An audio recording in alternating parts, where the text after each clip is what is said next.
पड़ती है। जॉब के साथ कितना मुश्किल था इस यूपीएससी की तैयारी करने का? मैम मैं थोड़ी फॉर्चुनेट हूँ कि मेरी ऑनलाइन जॉब थी, सो मैं वो 2 से 3 घंटा करती थी, बाकी टाइम मैं पढ़ाई को देती थी। क्वेश्चन मतलब वो हमारे अकॉर्डिंग हमारे डेव से ही उन्होंने सारे क्वेश्चन मेरे कवर थे अप्रोक्सीमेटली। मैं तो देखिए कॉन्फिडेंट ही फील कर रही थी क्योंकि मैं ना लार्जर पिक्चर देख रही थी और थोड़ा वर्स्ट आउटकम भी देख रही थी कि मतलब क्या ही है, हमें एक अपॉर्चुनिटी मिली है उनसे बात करने की, तो क्यों ना हम उसको यूटिलाइज करें। तैयारी मैंने न्यूज़पेपर से, करंट अफेयर्स, मैगजीन से, सेल्फ स्टडी करी। इंटरव्यू के लिए बेसिकली न्यूज़पेपर से ही किया, न्यूज़पेपर आर्टिकल्स बहुत पढ़े इंटरव्यू के लिए। नमस्कार, आज हम आए हैं यूपीएससी भवन जहां चल रहे हैं यूपीएससी के इंटरव्यू। तो आइए आज हम जानते हैं कि कैसा रहा उनका इंटरव्यू। पहले तो मैम आपको बहुत बहुत बधाई। Thank you so much. कैसा रहा मैम आपका आज का इंटरव्यू? अच्छा हुआ, हाँ कॉर्डियल। पैनल कैसा था? लाइक पैनल आपकी तरफ फ्रेंडली था क्या? कैसा उनका बिहेवियर था? लाइक क्योंकि पैनल को लेके थोड़ा डर रहता है स्टूडेंट्स में। सब बहुत अच्छे से बात कर रहे थे, कोई ऐसा ग्रिलिंग वगैरह नहीं थी, फ्रेंडली इन्वायरमेंट था। और अगर क्वेश्चन मतलब वो हमारे अकॉर्डिंग हमारे डेव से ही उन्होंने सारे क्वेश्चन मेरे कवर थे अप्रोक्सीमेटली। सो ऐसा कुछ बाहर से भी बहुत ज़्यादा करंट अफेयर भी नहीं पूछा, तो कंफर्टेबली कर रहे थे वो। मैम एक्चुअली जब हम इंटरव्यू देने जाते हैं बहुत ज़्यादा नर्वसनेस रहती है और काफ़ी मतलब अंदर से ऐसा लगता है, बहुत डर लगता है, लेकिन हमें कॉन्फिडेंट वहाँ शो करना होता है। तो आपने जब आप अंदर गई तो आप कैसा फील कर रही थी? मैं तो देखिए कॉन्फिडेंट ही फील कर रही थी अच्छा। क्योंकि मैं ना लार्जर पिक्चर देख रही थी और थोड़ा वर्स्ट आउटकम भी देख रही थी कि मतलब क्या ही है, हमें एक अपॉर्चुनिटी मिली है उनसे बात करने की, तो क्यों ना हम उसको यूटिलाइज करें, अच्छे से बात करें। मतलब घबराएंगे तो ऑब्वियसली हमारे ही मार्क्स लो होंगे। सो हाँ, मतलब मैं सोच रही थी कि मैं इतना नर्वस नहीं हो रही थी पर्टिकुलरली, और जो नर्वस होते हैं उनको मैं ये एडवाइस देना चाहूँगी कि वो ये सोचें कि उनके मेंस के मार्क्स अच्छे हैं और यहाँ पे बेसिकली थोड़ा सा 15-20 मार्क्स का डिफरेंस आता है।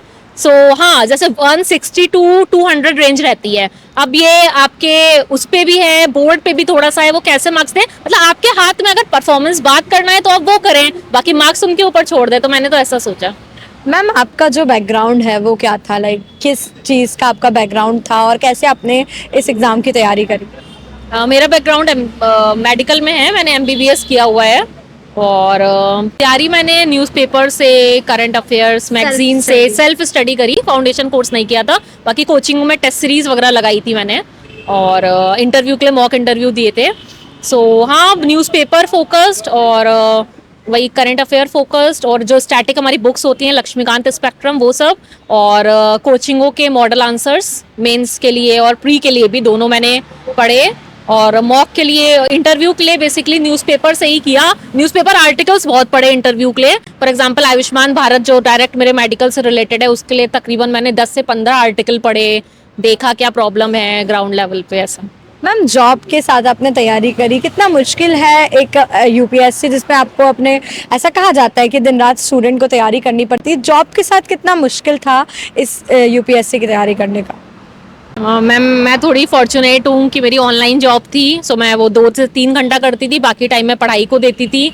और सो मेरे लिए उतना तो मुश्किल नहीं रहा, लेकिन फिर भी कभी कभार मतलब अप डाउन्स तो लगे रहते हैं। कभी कुछ और फैमिली प्रॉब्लम हो गई तो हम उसके बारे में सोचने लगे, या जो भी हो। सो उन सब चीज़ों को हटा के थोड़ा पढ़ाई पे फोकस करना चाहा। लॉन्ग टर्म में देखा, लॉन्ग टर्म में क्या बेनिफिशियल होगा, वही सब। और बाकी मैं अगर किसी दिन ज़्यादा भी नहीं पढ़ पाती थी तो एक बेसिक मिनिमम मैंने रख रखा था कि आज कुछ नहीं कर पा रही हूँ, ज़्यादा टाइम वेस्ट हो गया है, तो कम से कम न्यूज़पेपर पढ़ लूँ, ऐसा। और ऑन एन एवरेज 8 से 10 घंटा मैंने निकालने की कोशिश करी।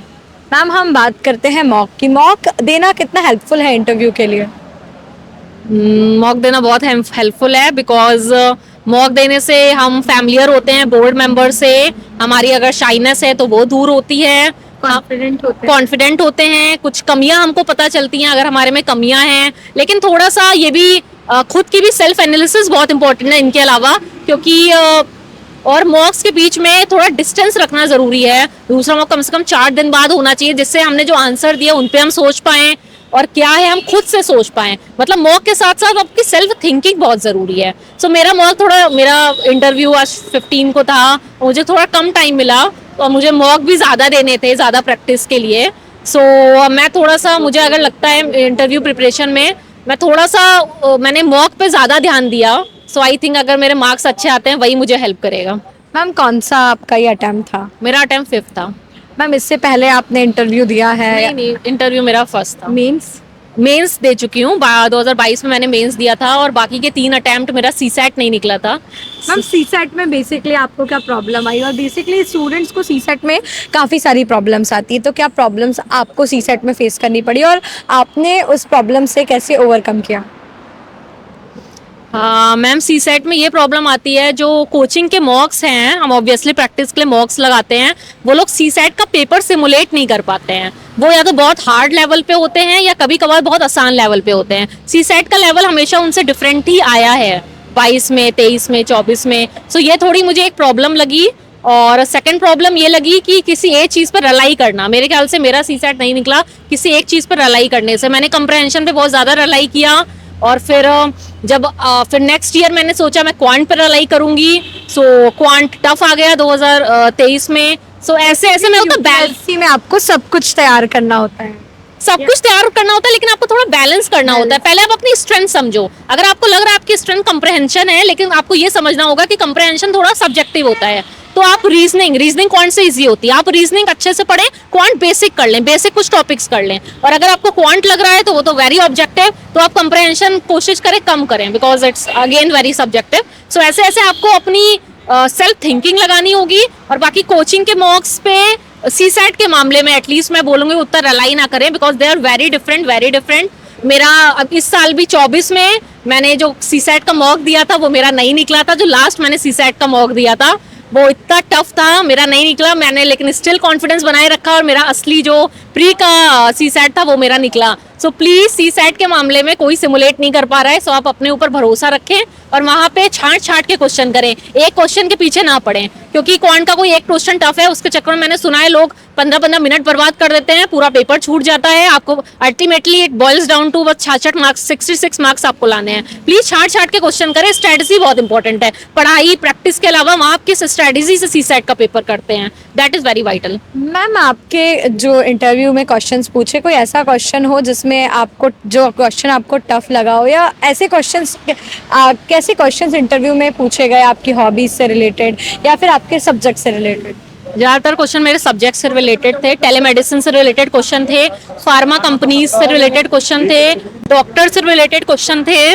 और मैंने जीके कंपटीशन बचपन में जीता था, तो एक पैनल मेंबर ने वो जीके कंपटीशन के संदर्भ में ही पूछा कि टॉप 5 वर्ल्ड की सबसे लार्जेस्ट कंट्रीज कौन सी हैं। फिर मेरी जीके टेस्ट करने के लिए उन्होंने वेनेजुएला के बारे में पूछा। सो हॉबीज़ तो मेरी थी, लेकिन उन्होंने हॉबीज़ के बारे में नहीं पूछा मुझसे। डैफ मेरा बैकग्राउंड पूछा, बाकी यूपी से मैं हूँ उसके बारे में नहीं पूछा। ज़्यादातर डैफ के बारे में पूछा, और मेरे डैफ में जो हम अवार्ड जीते हैं और मेरा background doctor, so that's it. उन्होंने बस इतना पूछा। मैम जो यूपीएससी की जर्नी है वो अपने आप में बहुत चैलेंजिंग जर्नी है, या आपका 5वां अटैम्प्ट था, और इसमें कंसिस्टेंसी बहुत मैटर करती है और सबका सपोर्ट बहुत मैटर करता है। तो क्या चीज़ थी जिसकी वजह से आप कंसिस्टेंट रही, और क्या मोटिवेशन रहा थ्रू आउट आपकी जर्नी में? मोटिवेशन तो ये रहा कि जब हम सिविल सर्वेंट बन जाएंगे तो हम कितने लोगों के चेहरे पे स्माइल ला सकते हैं। सो वो मेरा मोटिवेशन रहा। और तब मैं बन जाऊंगी तो क्या काम कर सकती हूँ। और जो अभी साल हैं 4, 5, 6 साल, वो तो हमारी लाइफ का एक बहुत छोटा ड्यूरेशन है। अगर हम ब्रॉडली देखें, जो भी हमारी इंडिया में लाइफ एक्सपेक्टेंसी है तकरीबन 70 साल के, अगर हम ब्रॉड स्केल पे देखें 6 साल तो बहुत छोटा टर्म है। और उसमें अगर हम कुछ बन के लोगों के लिए कुछ कर सकते हैं, सो मेरे ख्याल से वो तो बहुत फॉर्चुनेट चीज़ होगी। सो मैंने ब्रॉडली अपने आप को मैं इसी चीज़ से इंस्पायर करती रही, और जो भी सेटबैक्स आए मेरे पास, मैंने उसको इतना निगेटिवली नहीं लिया, बिकॉज मुझे लगता है failures are our best teacher. So वो जो हमें सिखाती हैं वो कोई नहीं सिखा सकता। और जब मैंने तैयारी शुरू की थी तब मुझे बेसिक चीज़ें भी नहीं पता थी। आज मुझे जो भी इंडिया वर्ल्ड के अफेयर्स के बारे में पता है, सो मुझे लगता है मैं एज अ पर्सन बहुत इवॉल्व हुई हूँ। सो मेरे ख्याल से जो भी मतलब मेरे इवॉल्वमेंट में बहुत बड़ा हाथ रहा है। सो आई थिंक बाकी जो भी सक्सेस रहेगी उसमें ऑब्वियसली हार्ड वर्क होता है, थोड़ा सा लक भी मैटर करता है। सो वो जो भी होगा, मेरा तो ये प्रिंसिपल है कि do your best and leave the rest to God. So उसी बेसिस पे मैं मोटिवेट होती है। बाकी सपोर्ट मुझे बहुत मिला अपने फैमिली मेम्बर्स का, अपनी सिस्टर्स का, अपने फ्रेंड्स का। सो उन्होंने हमेशा मुझे इंस्पायर किया। So that is also very vital. Ma'am आपने कहा कि आपने जर्नी से बहुत कुछ सीखा है, और जब हम बात यूपीएससी की करते हैं तो यूपीएससी एक एग्ज़ाम नहीं रहता है, यूपीएससी कहीं ना कहीं आपको एक सिखाने का पड़ाव रहता है। तो आपके लिए ये जो जर्नी है ये सिर्फ एक एग्ज़ाम की जर्नी थी, या फिर इसने आपको बहुत कुछ सिखाया, आपने बहुत सारे चेंजेस लेके आई? नहीं, मैंने बहुत कुछ सीखा है। More than exam, it is about self reflection also.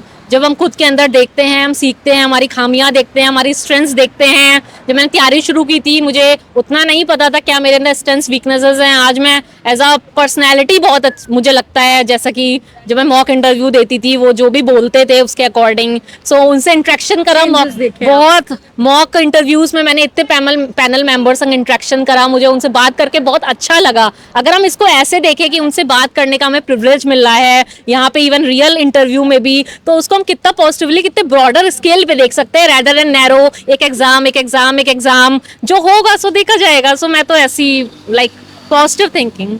बिल्कुल मैम, आपसे बात करके ही हमें सकारात्मकता का भाव आ रहा है। एक आखिरी प्रश्न है कि आप में इतनी पॉजिटिविटी है, स्टूडेंट्स बहुत बार डगमगाते हैं इस पूरी जर्नी में, बहुत बार घबराते हैं, तो आप उन्हें क्या टिप्स देना चाहेंगी?